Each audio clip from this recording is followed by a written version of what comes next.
Yo, yo, yo. Yo, true to New York sports. What is going on? It is live sports talk with Lou and Boog.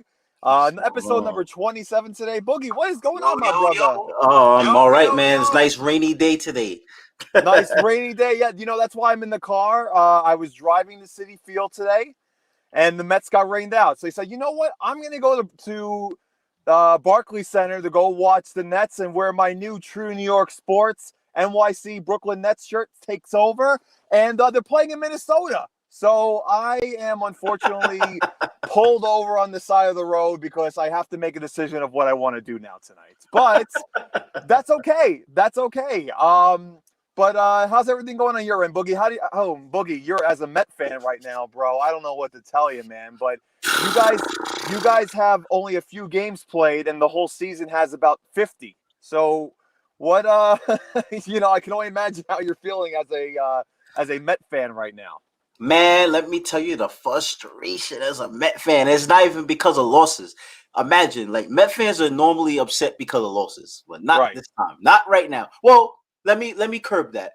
We're upset about the DEGROM losses because DEGROM does not deserve what the Mets are doing to him. And I swear, I told everybody, I said, I feel like this is deja vu with Johan Santana all over again. Because it's like, yo, they either don't bat for him, or when they do bat for him, they take him out and the bullpen gives up the game. So it's like, this guy's got to be frustrated. Like, he has to be. You know what I'm saying? And then on top of that, right, we started the season off with the COVID situation, right? So we didn't play while everybody else is playing. We finally start to play, and now we have back-to-back rain delays or back-to-back postponements for rain. So Correct. It's like we just can't get no momentum together. So, I mean, like I said, it's really early, so I can't really complain about, the fact that we're not hitting in clutch situations right now. But, you know what I'm saying, our pitching has been pretty decent, and I can't be mad about that, especially since the end part of our rotation is something that we're trying to get together and whatnot. But for some reason, man, DEGROM has got that curse. I don't get it, bro. There was a stat that said since 2017. What's up, Mark? What's up, Mark? What's up, Uncle Vin? What's up, Vinny? If there has been a pitcher who has pitched more than 6 innings and allowed 1 run and have not gotten the win, Mr. Jacob DeGrom is up there with number 20. He has 20 of those. The next highest person, 9. He has more than double the amount of no wins because his team blows the lead for him when he only gives up 1 run or less. It is unbelievable. And you know who was tied for second with 9? Who's that? Steven Matz. Which means that this is a Mets bullpen issue, a pitching coaching issue. Something is going on. They are not making the right decisions in New York on the Queen side, because they have blown more than at least 29 games for their starting pitchers to win a ball game after their starter only allows 1 run. I feel so bad for Jacob DeGrom. The guy has a .64 ERA and no wins to show for it after 2 games. And they keep on switching up on the relievers too. It's not like it's the same relievers year after year. They keep on trying to work on the bullpen, and you see what happens. The same results. Results. I like I said, if that was me, see, he's a better person than me, because if I'm up here putting this kind of performance out there, I'm chewing these dudes out. You know what I'm saying? When I get to the dugout, I'm like, bro, like, none of y'all gonna hit for me? Like, even when the bases loaded, 1 out, you still figure out a way of not to score? Or I'll go right into that I'll storm right into the bullpen. If y'all make me lose another game, I swear. You know what I'm saying? Like, that type of thing. Like, he must be really calm and collective to allow this to happen over and over and over again. I'm sorry, man. I would have high blood pressure or something. Boogie, you know what I think it is, though, too? I also think it's a combination of this. Think of you as the opposing hitter on the team, right? Opposing hitter facing Jacob DeGrom.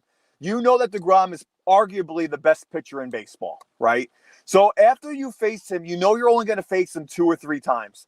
And then you get to the bullpen. As a hitter, I would be amped up to bat against somebody who's not Jacob DeGrom, especially after seeing how he pitches, right? So the way that he throws it, and then you face a mediocre reliever, you're gonna hit him. That's just what's gonna happen. Yeah, because the whole hindsight is they like, oh man, DeGrom is gone. Let's go. Right, it's exactly. Like underhanded. Right, exactly. Right, and I feel bad for DeGrom because, in a sense, it's almost too good. His stuff is too good. Right, it's too good. So therefore, he doesn't have the support because the other teams just get pumped up, especially if the Mets don't score. If it's only a 1-0 game and you take DeGrom out, listen, you have a shot to win that ball game. Simple as that. And I didn't agree last week with DeGrom getting pulled after only 77 pitches. Exactly. Like, and then they leave him in there, and then they don't score for him. Right. You got to feel bad because right now it's the New York Mets, and then it's also the New York DeGroms. But then think about it like this. And then for us to win, look at how we got to win. Right, exactly. Look at how we got to win. Here. Let's see how you got to win here, Michael. This is how we got to win. 1-2 coming, and the slider in there, strike three.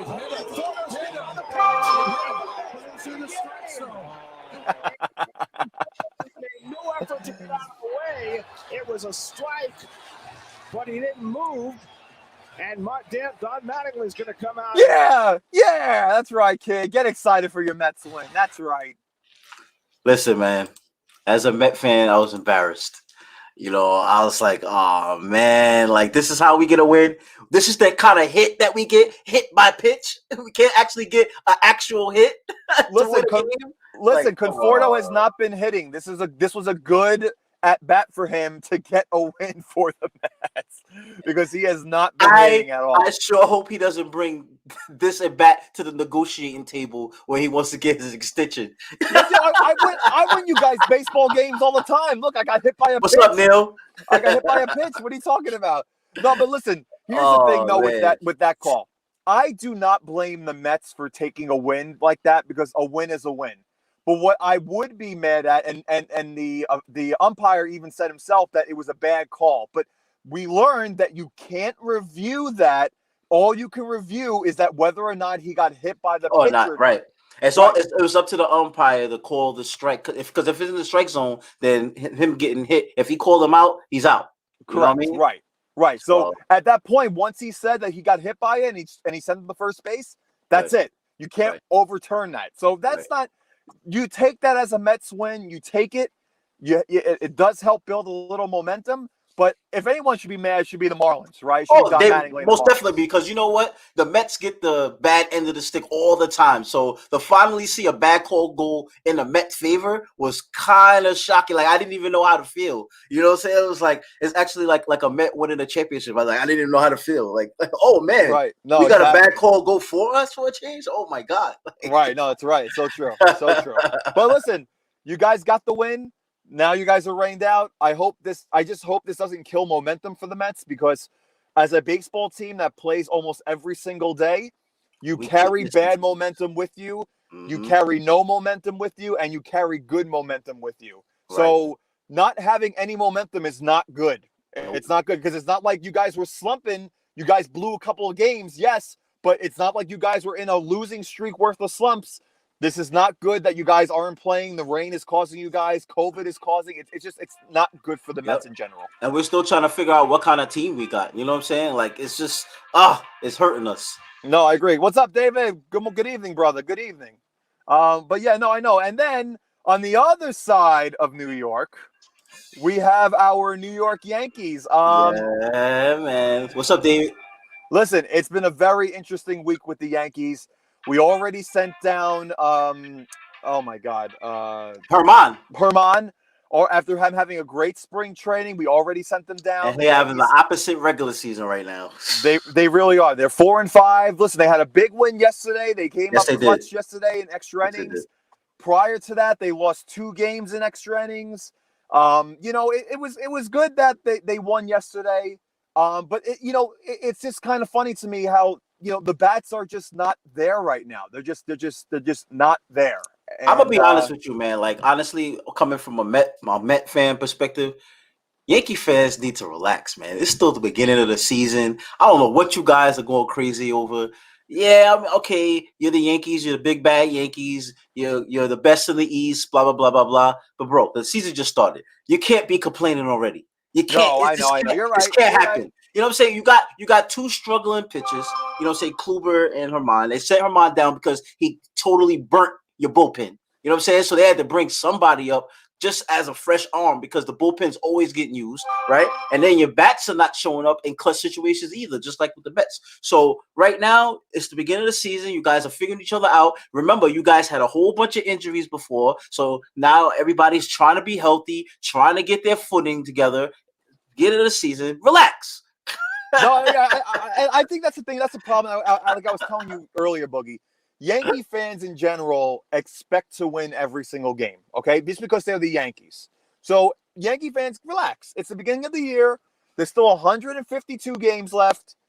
Everything's going to be fine, okay? Yeah, the Boston Red Sox won 6 games in a row. It doesn't mean that they're going to win the AL East now all of a sudden, all right? It's just yeah, remember the Orioles started off 3-0. Now what happened to them? Now, right, now they're 4-5. Exactly. Yeah. Like I said last week, the Orioles always start off hot. They always do. And then they just they jump down. That's just how it is. But you know, with COVID and everything, it's going to be an interesting year for every team. That's just how it's going to be.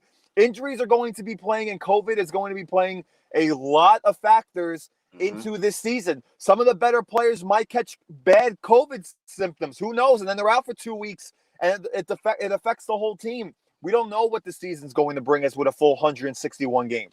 And some of the organizations are actually setting up for the COVID shots and stuff like that. So if the majority of the players get the COVID shots, I think that kind of changes things too. But, you know, like I said, that's a choice thing. So everybody's not going to want to do it, you know what I'm saying, because it's not mandated. So, you know, that could probably help baseball as well, possibly. No, I agree. And we also have to remember as Yankee fans too, you know, we just had a scare with Aaron Judge, right? He didn't play for 2 games. All the Yankee fans, oh my God, Aaron Judge is going back on the IL. This is it, you know, like you're right, Mike. Guys, calm down. He's fine. He is a 6'7" baseball player who just gets some wear and tear. He's fine. Calm down, Yankee fans. Everything is going to be fine. If we are under 500 at the All-Star break, then I'll start worrying a little bit. But for right now, it's only 9 games in. Don't worry about it. That's all down. It is, man.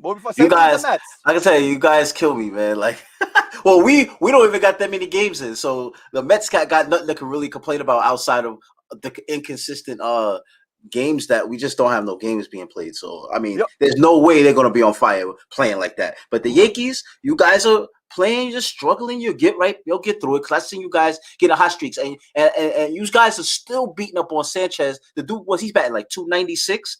You know what I'm saying? He's had a very good last 8 games. Yes, y'all still complain about him. I think I was listening to sports radio earlier. I think they were complaining because he's using a translator, you know, because he knows how to speak English, but he still uses a translator and stuff like that. Like, bro, just leave the guy alone. Hey, why are they attacking the guy? Like, he already heard everything possible under the sun that he can't catch, he can't hit. Now the dude's showing you he's hitting. He hasn't really hurt you with the catching right now, even though, you know, Cole still prefers the other catcher. But, you know, hey, leave the man alone, yo. He's doing this thing. He's actually one of the bright spots you guys got. Hey, listen, with the 2 starts that Cole had with Gary Sanchez has 2 home runs and 5 RBIs under Cole. So Cole better realize that, you know what, Gary Sanchez is actually hitting while he's pitching, and that helps him get wins. So, right, he's gonna help him the other way. Yep, exactly. Right. So that's how we got to see it. But baseball season's still early. I'm just so glad it's back, Boogie. I'm so glad it's back. Yeah, I'm a big baseball fan too. Yeah. But moving on to the controversial Nets. Man, oh man, this team. Because, I mean, this team is in the limelight for every single reason there is. For the good, for the bad, for winning, for losing. I mean, look at them. They up there leading the East, right? They never have a full lineup. They go to play the Lakers, and they get smacked up with a Laker team with no LeBron and no AD. And they let Andre Drummond body them. So much shit on them. He definitely. I mean, I think it's probably something personal because I think it probably has something to do with the fact that he wanted to sign with the Nets or something like that. So he figured he had some extra vigor. But let's see what he was doing to LaMarcus Aldridge. Let's see this. This movie before everybody out of the way, he just overpowers Look at him. Marcus Aldridge. He's been Look at him. outstanding. He's a baby. He's a baby.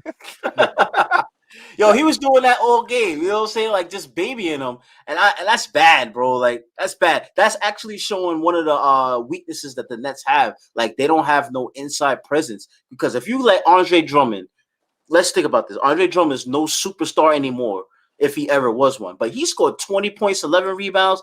He did his thing, bro. Like I don't know, he bodied them. So what's gonna happen when they have their regular lineup in there? None of those guys are guys that can handle him. So tell me, Lou, what's up? So here's the thing. If you take the big three of the Nets and you take the big three right now of the Lakers, you have James Harden, Kevin Durant, Kyrie Irving against LeBron James, Anthony Davis, and Andre Drummond. Rebounds. And that's exactly what I was going to say, is that at the end of the day, if that is a 3-on-3 game, unless the Nets are making 100% of their shots, the Lakers are destroying that team, okay?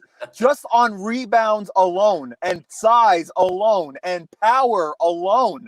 So the Nets, listen, if a healthy LeBron James, a healthy Anthony Davis, and a healthy Drummond, it is going to be a very tough time for the Nets to win this championship if the Lakers and Nets play each other in the finals. Let's not forget about Schroeder and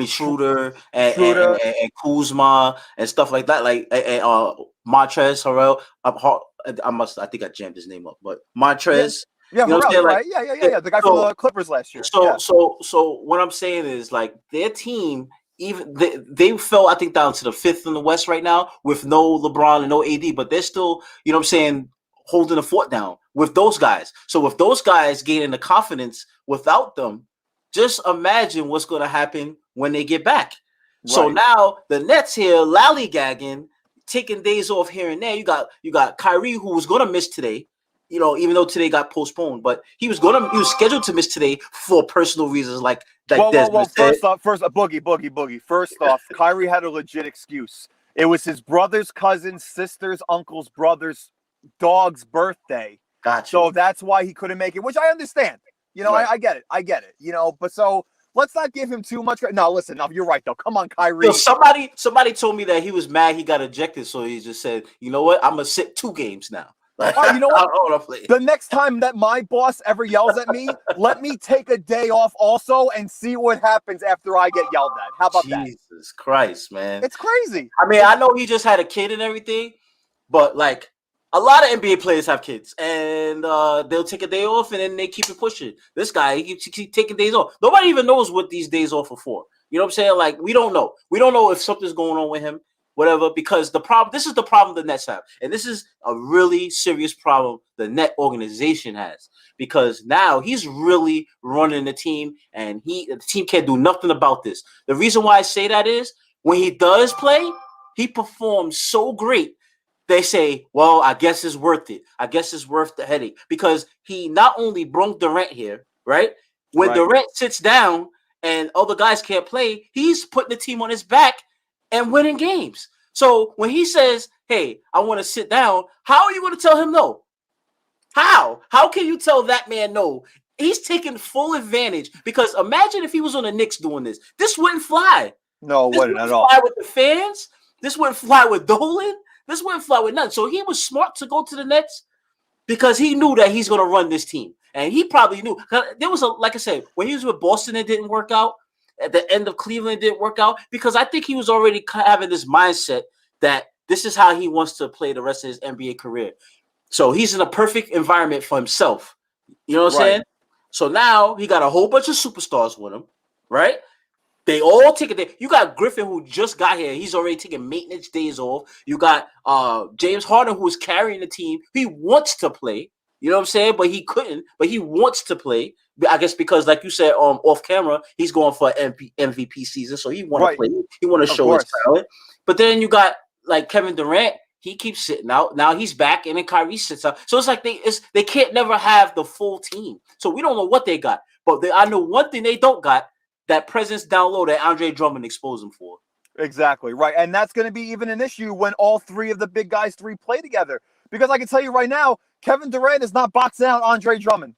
That is not happening. Kevin Durant is staying on the top of the key. He's staying around 20, 25 feet away from the basket because he can overshoot everybody. And every time he misses, Andre Drummond is going to be right there. If Kevin Durant tries to post up on Andre Drummond is going to body Kevin Durant. Kevin Durant's a skinny little tall thing, bro.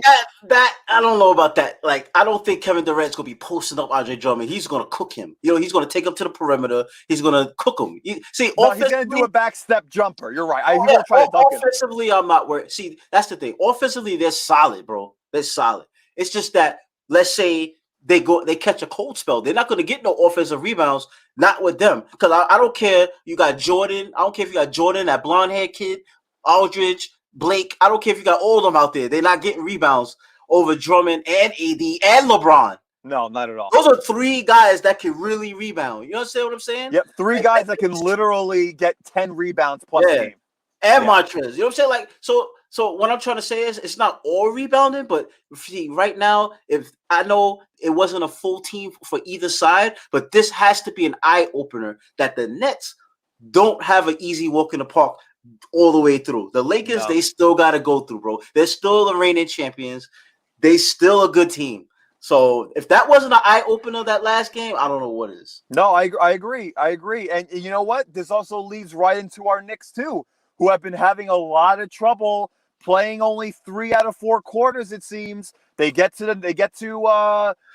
a good lead, they blow it, or they put themselves in a corner where they come back and then they blow it. I don't know. Boogie, tell me, what have you been watching with this New York Knicks team lately? I've been watching Braided Randall and Afro Randall. That's what I've been watching. And every time Afro Randall, Braided Randall and Afro Randall, the Knicks can't win with Afro Randall. I don't know. He just loses his shot. They start losing. But when it's Braided Randall, teams are in trouble.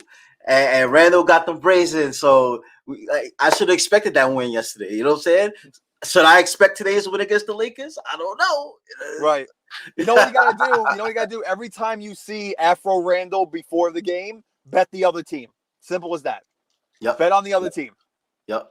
That's it. No, but listen, Boogie, this Knicks team, it really does seem like that they play 3 good quarters of basketball. And not that they're bad defensively, but they'll shoot like for 1 quarter, it seems like 15 to 20%. It's bad, Boog. It gets bad. Like even the game against Memphis, where they came back and they won it, they put themselves in a corner because they were down like 15 points at one point. Right. Like I don't, like you can't do that, especially when the playoffs come. That's not gonna fly in the playoffs. In the playoffs, these teams, they keep pushing, they keep grinding because they're the better teams in the league. Memphis is not that great of a basketball team. They're okay. They're okay. Right now, they're the 8th seed right now. They're okay. Just like the Knicks. Just like the Knicks. But they're in a tougher 8th seed situation, though. That's what you got to understand, because the Knicks are in a weaker East in the 8th seed. Correct. They're in a tough West. But I just think that, if this Knicks team is going to do anything come playoff time, listen, they're only 2 games out of the 4th seed. They're only 2 games away from the 10th seed. They got to start winning games. And like you said off camera earlier, they have the second hardest lineup to face against in the rest of the year. Man. That's why they have to take advantage of the games that they're supposed to win. Like, for instance, the last couple of games, they had big leads. Like, they had 18-point lead. I just seen it disappear. Why did it disappear? Like you said, they played 3 quarters. For some reason, when a team decides to play zone, they all of a sudden get cold. They can't find their shot. So what do they try to do? They try to force the layup in a zone. Obviously, the zone is designed to stop you from driving to the basket, which is the Knicks' strength. Right. So what do? Force it down there anyway and don't score. And then they keep doing the same thing for an entire quarter, lose an entire 18-point lead for no apparent reason, and then all of a sudden decide, hey, you know what? Maybe we should shoot some middies and jump shots to get out of the zone.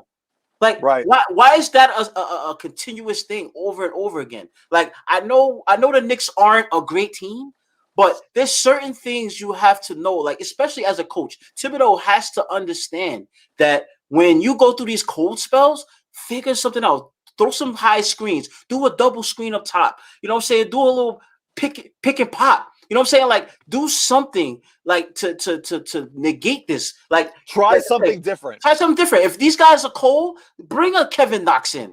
You know what I'm saying? Like, bring them in to do a pick and pop. Do something. That's my thing. Like, it's one thing if I see Thibodeau putting a whole bunch of different lineups in or doing different offensive calls to stop their offensive slumps, but I see them just doing the same thing over and over again. And then what he does is in the clutch, he makes Alec Burks be our point guard. So apparently Alec Burks is our clutch point guard, right? And now we're relying on RJ Barrett to make our shots ever since Anthony Edwards exposed him in the Timberwolves. Now all of a sudden he's taking pride in shooting big shots. You know what I'm saying? Randall, nobody wants Randall to take the shot, so they just double team him off rip. You know what I'm saying? So now he's forced to trust his teammates. So we got Alec Burks as the point guard, RJ is our shooter, and Randall is our facilitator. Brandon Randall. Brandon Randall. So I don't know, man. Is that a recipe for success? I know the defense is, but something with this offense has to change. Listen, I think it's one of those things too where I think come playoff time, not having Mitch Robinson is exactly David Diamond. He went on a total run by himself. Right? Like it's the Celtics. It's just crazy. Yeah, I think honestly, not having Mitch Robinson was also a loud voice for us too. Not having him on that court, and I know he's not the best offensively, but him not being there with that presence too, I think is actually going to hurt the Knicks too. Because Nerlens Noel is stepping up though, Lou. No, he is, but he's not. And Taj Gibson too. No, I know, but I'm talking about motivational wise. Mitch Robinson talks a lot. He speaks a lot. Yeah. You know, like Randall has been starting to. I don't know if you know, it's like this year. Like last year, Randall was kind of quiet. This year, Randall's like talking up. He's very vocal. And Mitch Robinson has always kind of been like that for us. And I think not having him is actually hurting us more than we think defensively. I think he could be, he's kind of that guy that hypes everybody up. And now we don't have him there. And, and then when the Knicks are not doing something or the Knicks are playing bad, we don't have anybody to kind of motivate us. And I think Randall and RJ Barrett, they have to be those guys. They got to be those guys. Like Nico said, he said RJ wins the hearts of the Knicks Nation in the playoffs. Let me tell you something. Right now, he's starting to win the hearts of Knicks Nation because he's hitting all these daggers at the end of the games, and then he's having that little snarl. You see that little snarl? The little snarl he be doing. No, I know. Yeah. He's trying not to he's you know what I'm saying, showing his little tool. You know what I'm saying? Like I like that though. That's cool. You know what I'm saying? Especially if he's hitting the shots. But we need that though. You need that extra toughness. Right. Exactly. You need toughness. And I like it. Like I said, like defensively, they're holding it down. They're holding it down. It's just like I said, these lulls in offense. And it's like I almost expected. Yo, Lou, I'm not even gonna lie to you. I was punching the couch yesterday how bad they were shooting. Like they were wide open. I was like, are you kidding me? I was punching the couch. I'm like, yo, what's happening right now? Like it's crazy. Oh man, it's frustrating. It's frustrating. It's fun because it's close games, but it's frustrating because the Knicks are just doing the wrong thing sometimes, Listen, I really hope that the Knicks organization keeps most of these guys even for next year because they seem to play really well together. I think it's also inexperience. They're a young team, new coach. Obviously, they're doing a lot better than we anticipated. No one expected them to be a 500 team at this point. And here's the thing, bro. I didn't. No, I know you didn't. That's why I'm happy, They're 54 games in, right? There's only 26 games left. So if that's the case, and they have the second hardest schedule in the rest of the season, they might finish off as a 500 team, and they might. Said he saw this coming, and they might barely make the playoffs. Who said they saw this coming? Still, he said he saw this coming. He knew this was going to be 500. Yeah, that's what Steele said. No, you didn't, Steele. No, I'm going to go back. I'm going to try to find a post that you said that Knicks are going to be shit. Yeah. I'm going to go find this post. Chris, that's right. It's not 82-game season, it's 72-game season. Right, that's what I'm saying. That's why I said it's only 26, 28 games. No. 54 plus 26 is only 70. No. Oh, that's 80. Sorry. Yeah. Oh, shit. There's only 18 more games left. That's right. There's only 18 more games left. So that makes it even harder for that to happen. So they could easily be a 500 team. You know how I feel about Lou's math? That's how I feel about Lou's math right there.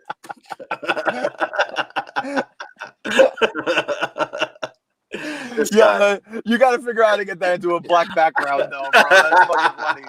Yeah, there's only 18 games left, right? So listen, if the Knicks can go 9-9, they should make the playoffs. But we really want, as Knicks fans, we really want them to be either the 4th or the 5th seed. Go look up. They said Lou don't know how to count. He loves painting. Like, I don't know what to do with this guy. Listen, hit the comments and let me know. I might need a new co-host, you know what I'm saying? Because this guy's crazy. The funny thing is I graduated my degree in mathematics too. That's the funny part. Yikes. That's why I don't do it, and I became a bowling alley manager. Yikes. But no, listen, they should be all right. If they go 9-9, they make the playoffs. But again, we want the Knicks to be the 4th or 5th seed. Or the 6th seed, so we don't have to deal with the 7. At least I'm looking for at least the 6th seed. You know what I'm saying? Right. Like I'm realistic. They're not good enough to be 4th seed. They teased us with the 4th seed. I'm happy about that. That's cool. But let's try to go for the 6th seed. Let's try to either dethrone. I think either the Celtics or the Heat. I think the Celtics or the Heat. Those are the two that's going to be like right above us. You know what I'm saying? Like they're better teams than us. But I think one of those teams I think we can catch to get to the 6th seed because. No, without a doubt in my mind, I think we're going to catch Charlotte. Yeah, we're going to catch them. But it's the Heat and the Celtics because they've been playing so off and on. So they're not as dominant as they was last year. But let's see. You don't think the Knicks have a chance to catch what's the other team? The Atlanta Hawks? I mean, Atlanta Hawks is playing better than They're playing better than Celtics or the Heat, to be honest with you. So. Unless they start playing like they did earlier in the season, like I don't know, like I don't think the Knicks can't beat them. That's not what I'm trying to say. I think the Knicks can defeat them too, but they just been. I don't know their schedule. Their schedule must be weak because they're definitely winning out of nowhere. Like I don't know. Yeah, no, of course. Yeah, no, Nico, you missed the Mets talk, bro. That was the first thing we spoke about, bro. Definitely. You don't see Conforto in the background there. Of course, we talk Mets. Already. We start at 7:00, Nico. Yeah, get on time. You want to be on the show. You can't even get here at 7:00. Jesus Christ. Christ almighty. But what's our next topic, Boogie? What do we got here? Well, it's a very we got 2 topics to go, actually. Right. I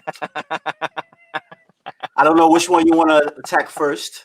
Me losing another bet or AROD finally getting a team. So which one you want to go? Let's give a little bit of backstory first. Boogie Hollis here owed me $20.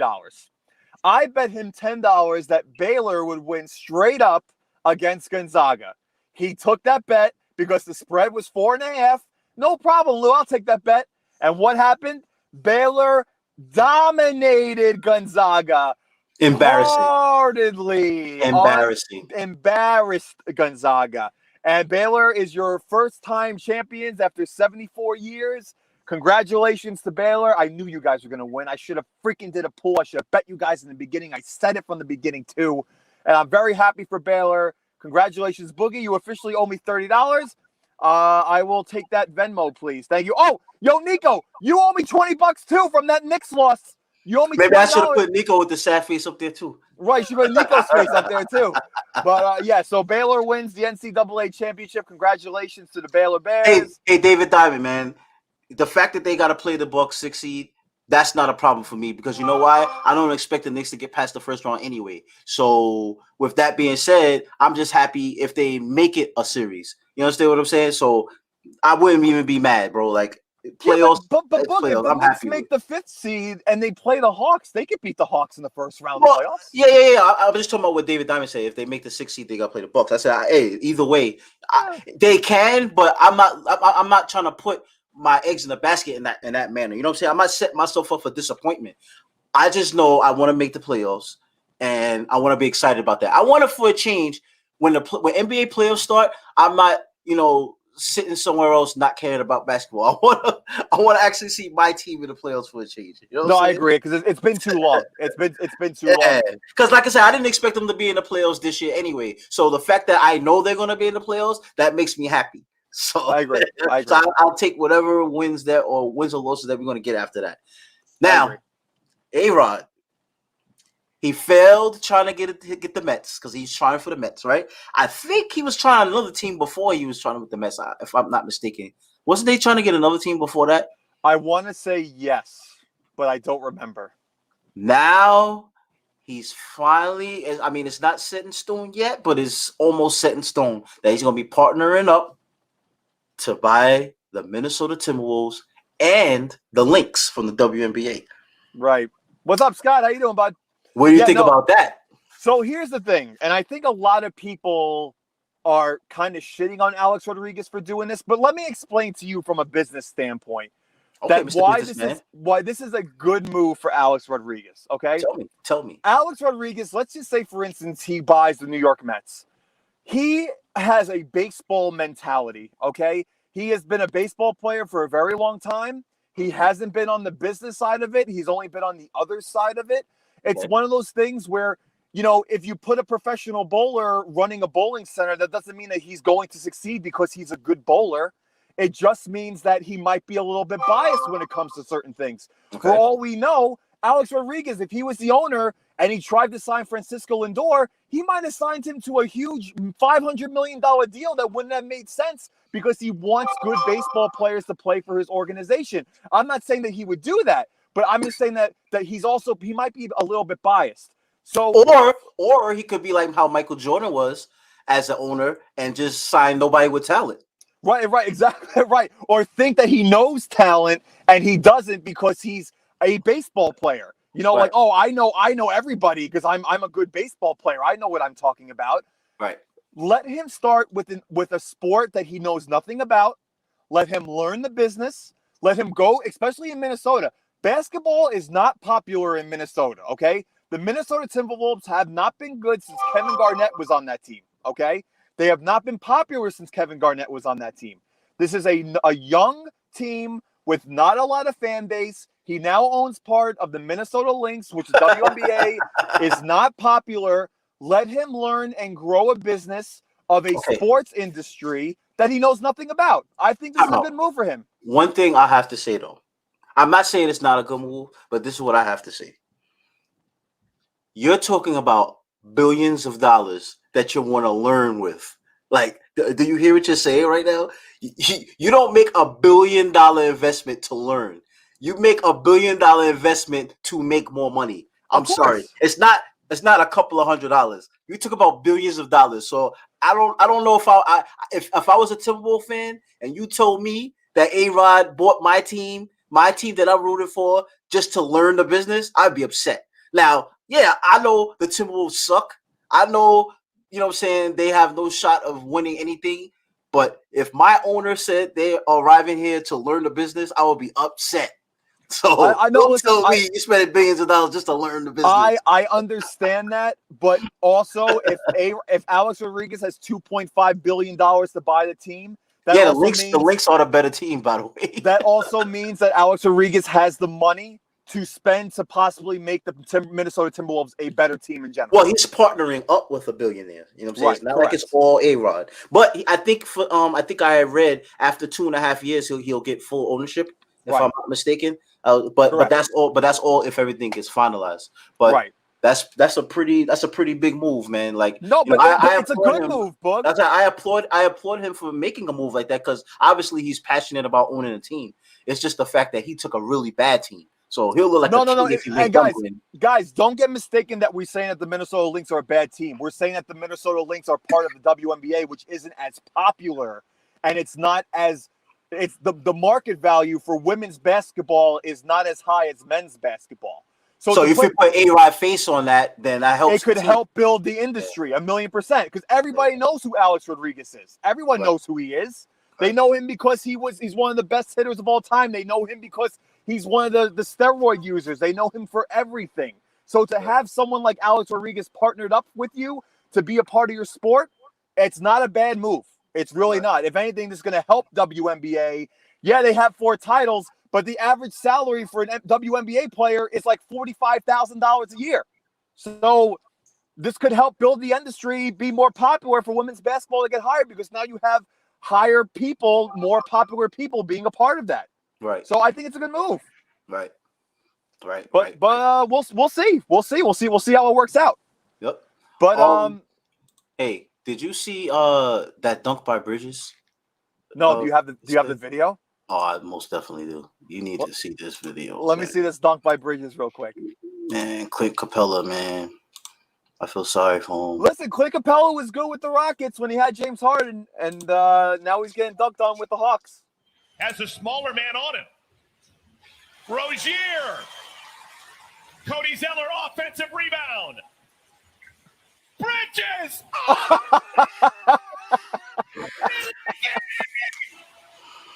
A thunderbolt.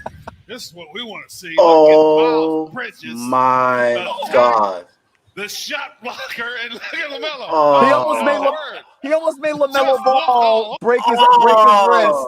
Yo, did you see Capella's the dye in his hair move? The dye in his hair moved to the other side of his head. Like he got dunked on so bad. Oh man. That is a yikes. Clint Capella, I know you've been in the NBA for like 10 years, but welcome to the NBA dunk. That's exactly what that was. Listen, that wasn't as good as Anthony Edwards' dunk, but that had to be number 2. That has to be number 2 over Anthony Edwards. That was a man dunk. That was a man. I watched that dunk over and over again. I was like, yikes. Is that a better dunk than the Anthony Edwards dunk? No, I don't think so. and the only reason why I don't think that was a better dunk, Boogie, was because Clint Capella didn't fall on the floor. That guy, when Anthony Edwards dunked, he made that he Hogan leg dropped that guy after that dunk. You know, so I don't know. That was good. But Anthony Edwards, I think, was better. Yo, the comments are great. Right, yo, if you dunk on me like that, I am finding you outside in the parking lot, bro, and I am going to slap the shit out of you for embarrassing me on national television like that. Crazy. But I mean, that's what makes NBA basketball great, right? Like, yeah, that's so good. Because you know what? I mean, you appreciate that, even though they're not my team, but I appreciate basketball like that. You know what I'm saying? Right. That's hooping. That's NBA street ball hooping. That's what that is. Exactly, Steele. Capella definitely should be out the league right now. Right. It was at this moment that Clint Capella knew. He fucked up. Just like the guy on the Toronto, he should have quit too. He should have quit too. Yeah. And like I said, he got Hogan leg dropped too. on top of getting dunked, he got Hogan leg dropped. It was just in. The Knicks have a lead over the Lakers right now. Big deal. The Knicks are back, B. Speaking of Boogie, show the merchandise for the fans real quick. Show the merchandise. If you don't know, we have our Nets shirt. We have our Nets shirt. We have our Knicks shirt available now. If you want them, we have them in all sizes.